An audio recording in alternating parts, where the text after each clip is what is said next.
और उसी के तहत आज मैं समस्तीपुर में राष्ट्रीय लोक मोर्चा की महिला सेल की मैं प्रदेश अध्यक्ष स्मृति कुमुद यहाँ प्रेस को संबोधित करने आप लोगों के बीच उपस्थित हुई हूँ। डिलिमिटेशन का जो मुद्दा है वो बहुत ही बड़ा मुद्दा है। परिसीमन का जो मुद्दा है वो बहुत ही बड़ा मुद्दा है। जो संविधान का अनुच्छेद 82 है वो हमें बताता है कि हर जनगणना के बाद क्षेत्रों का निर्धारण होना चाहिए, लोकसभा की सीटों का निर्धारण होना चाहिए नंबर ऑफ वोटरों की संख्या के हिसाब से। और उस हिसाब से 1991 में डिलिमिटेशन हुआ, 1961 में डिलिमिटेशन हुआ और 1971 में डिलिमिटेशन हुआ। और अनुच्छेद 170 के अनुसार और लोकसभा की ही सीटों नहीं, अगर डिलिमिटेशन होता है तो विधानसभा की सीटों पे भी असर पड़ेगा। तो हमारा जो अनुच्छेद 170 है वो बताता है कि विधानसभा की सीटों का भी जो परिसीमन है वो जनगणना के बाद नंबर ऑफ वोटर्स के हिसाब से और सीमा के हिसाब से होना चाहिए।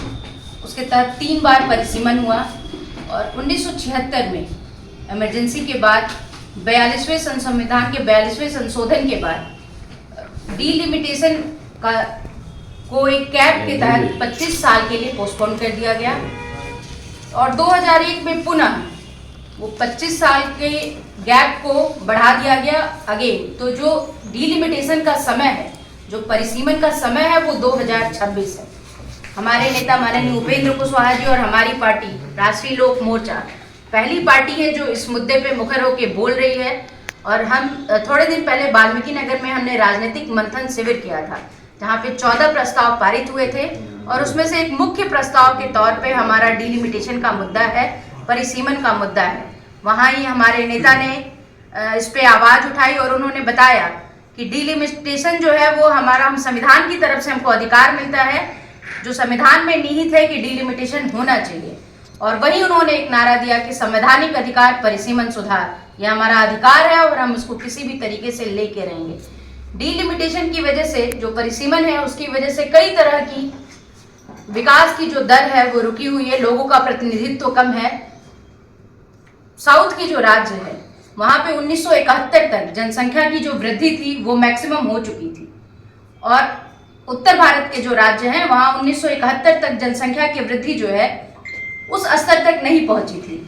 उसका एक डाटा भी है जो हम आपको देते हैं। जब 1951 में डिलिमिटेशन हुआ तो हमारी जो सीटों की संख्या थी वो 494, 1961 में हुआ तो 522, 1971 में जब हुआ तो 543 और क्रमशः जो आबादी उस टाइम थी वो 7.3 लाख 1951 में, 8.4 लाख 1961 में और 10.1 लाख 1971 में थी।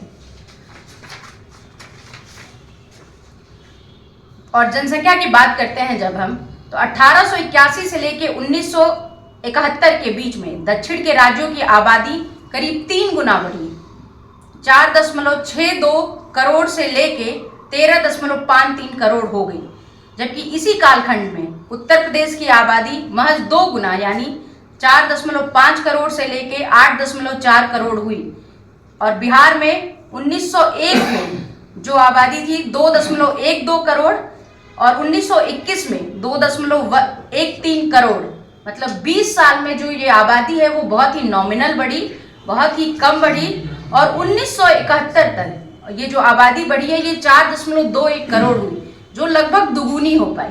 और साउथ के राज्य उनकी आबादी 3 गुनी बढ़ चुकी थी, तो उन्होंने परिसीमन का जो मैक्सिमम फायदा लेना था उन्होंने ले लिया।